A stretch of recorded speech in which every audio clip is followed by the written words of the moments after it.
que McDo est une enseigne qui symbolise la qualité de vie, je ne suis pas sûre. C'est sur ce terrain de 2700 mètres carrés que pourrait bientôt voir le jour un McDonald's, au grand désarroi des voisins. Ça peut apporter des nuisances de circulation, éventuellement des déchets qui vont se répandre un peu partout, et surtout une ouverture 7 jours sur 7, tard le soir. Une situation géographique qui inquiète aussi les enseignants du collège du Rouret, situé à seulement quelques minutes à pied du futur fast-food.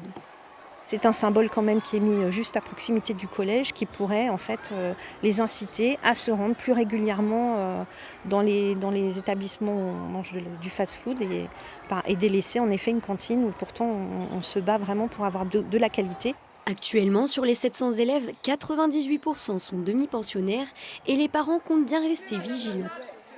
Ils déjeunent au collège, mais il n'en demeure pas moins que ça va être un élément de malbouffe très en proximité et je trouve pas ça vraiment judicieux. Les propriétaires de ce terrain commercial ont récemment vendu la parcelle. Cela faisait 7 ans qu'ils tentaient de la vendre pour pouvoir emménager dans une maison plus adaptée à leurs besoins. On a eu plusieurs offres qui n'ont pu se concrétiser. Et là, c'était un peu Oui, je pense que c'est la dernière chance parce qu'il n'y a pas autre chose qui peut se mettre dessus. De son côté, le maire a fait le choix d'écouter la voix des habitants qui ont rédigé une pétition pour empêcher ce géant du fast-food de voir le jour. Un conseil municipal exceptionnel se tiendra le 16 octobre avec un ordre du jour unique consacré au vote d'une motion contre le projet.